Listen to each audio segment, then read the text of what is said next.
Agar sizda shunday belgilar kuzatilayotgan bo'lsa, hech qachon bolangizni emizmang. Assalomu alaykum. Bugun yiringli mastit haqida gaplashamiz.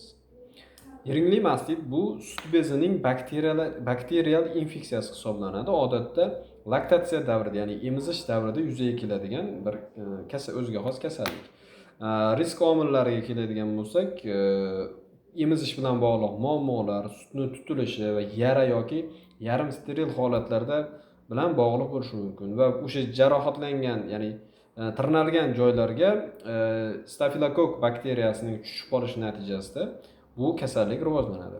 Tasavvur qilishimiz uchun sut bezi xuddi uzum shodasiga o'xshaydi va hammasi to'planib bitta teshikka ochiladi. Agar uni bittasi zararlanadigan bo'lsa, butun qolganlari ham navbatma-navbat yiringlar tarqalib borishi mumkin. Belgilari sut bezida qizil, issiq, shishgan joy paydo bo'ladi, og'riq bilan birga kechadi, ba'zan isitma bilan charchoq qo'shimcha yuzaga keladi. Og'ir holatlarda esa abses hosil bo'lishi va yiring chiqishi mumkin. Xuddi uzumning bitta donasi yiringlaydida, lekin umumiy kanalga yiring chiqarib turadi. Bu sutning sifatini buzilishiga sabab bo'ladi va bu bola uchun xavfli hisoblanadi.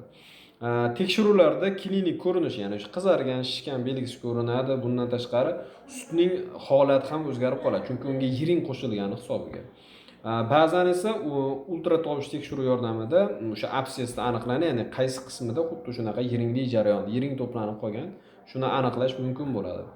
Davolash albatta antibiotiklar bilan birgalikda o'sha sutni bo'shatish, ya'ni emizish yoki siqib chiqarish orqali yiring birgalikda chiqarib yuboriladi. Agar abses paydo bo'lgan bo'lsa, o'sha qismni kesib, jarrohlik yo'li bilan drenaj qilib, yiring tozalab chiqarib tashlanadi. Uy sharoitida issiq kompress yoki massaj qilish faqatgina shifokor nazorati ostida qilish tavsiya etiladi va chunki shunday holatda xavfsizroq hisoblanadi. Profilaktikasi to'g'ri emizish texnikasi, sutni muntazam bo'shatib turish va gigiyenaga amal qilish hisoblanadi. Shuni unutmaslik kerakki, to'plangan sut keyinchalikka yiringlashi, ya'ni achib qoladi.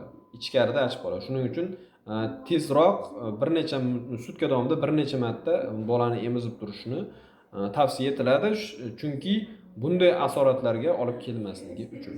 Ismim Shukurjon, xirurgman. Har kuni biror kasallik haqida ozgina gaplashamiz. Rahmat.